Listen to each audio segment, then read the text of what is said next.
Living next to a construction site can be pretty inconvenient, from the noise to the traffic. But one Anne Arundel County woman says she's lost a driveway and part of her front yard because of it. In its place, a steep, unwelcome trench, tens of feet deep. Kelly, the homeowner's daughter, says she reached out to the contractor and Anne Arundel County several times to try and get help and has gotten nowhere. She says the project not only drastically reduced the home's value, but has also created a serious safety hazard. That's not very nice over there. I don't like it at all. After more than 45 years in her Hanover home, 88-year-old Lorraine Kaler's view from her front door changed about a year and a half ago. That's when her neighbor sold off 15 acres of wooded property to a developer, and the landscape underwent a steep, dramatic change. It's a little too high for me to lean over there. To build two warehouses low enough to avoid the commercial airplanes coming into nearby BWI Airport, construction crews cut a deep trench beside the Kaler's property. It's probably 30 to 40 feet. It looks bigger than that when you're standing on it. It's down there. Lorraine's daughter Diane says she and her mother were patient as construction progressed. But their patience ran out when their front yard started breaking off and sliding down the trench. We had a very wet winter. Had a lot of rain, and it started crumbling our front yard, and it just kept coming back and back and back. Diane says Jersey barriers, telephone and electric poles, and a huge chunk of the family's driveway slid down the hill with the soil. They were all in the line there, and they all fell over, and they went down the hill. And if you can see the driveway down there where the driveway has fallen down. Instead of repairing the Kaler's driveway, the company actually blocked the family's access to it. You have to drive through our neighbor's yard to get up here.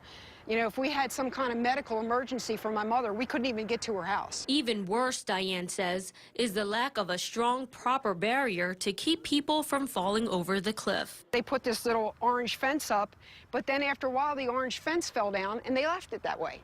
And there was months that went by where there was no protection whatsoever. Diane says her repeated calls and pleas to the contractor in Anne Arundel County about the numerous safety hazards were ignored. They weren't doing anything with this here until I started really complaining. After I reached out to the contractor, Arco Design Build of Conshohocken, Pennsylvania, Regional Manager Rob Steigerwald said in an email that the company is aware of the inconvenience of the project.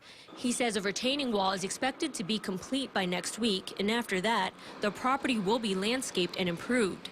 On a visit to the site Tuesday, we found additional Jersey barriers, the slope covered with plastic, and crews putting up a new line of poles with orange flags. But the Kalers say after more than a year of waiting, they're tired of temporary fixes and just want their property restored to the way it was. I'm not happy with it. They really made a mess. I want to be able to feel comfortable that my mother can come out in her yard and I don't have to worry about her falling down this cliff and getting killed. And, you know, I'd like to be able to sell this place after they get this done, and I don't know if that's going to be possible anymore, you know. They need to fix it. I want it fixed. I want the danger gone. I want my driveway back. I also reached out to Anne Arundel County about this situation. A spokeswoman told me, quote, the county's responsibility is to ensure that the project is built according to county code and construction plans. Any destruction of private property on the part of the contractor is a civil matter between the homeowner and the contractor. The county doesn't have jurisdiction over private property.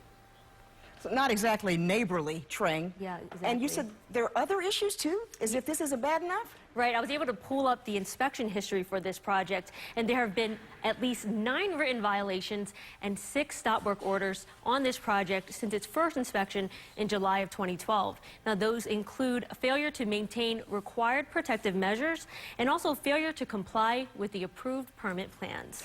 So what does the developer say? I'm sure you reached out to them, and you said this has been going on for more than a year, right? Exactly. Yeah, I reached out to the developer, and a Liberty Property spokeswoman tells me the company had no idea of the hardship that this was having on this family. And take a look at these photos that the homeowner sent me. Crews have since put up, since I was out there on Tuesday, they've now put up a chain link fence to further protect people from falling over that cliff.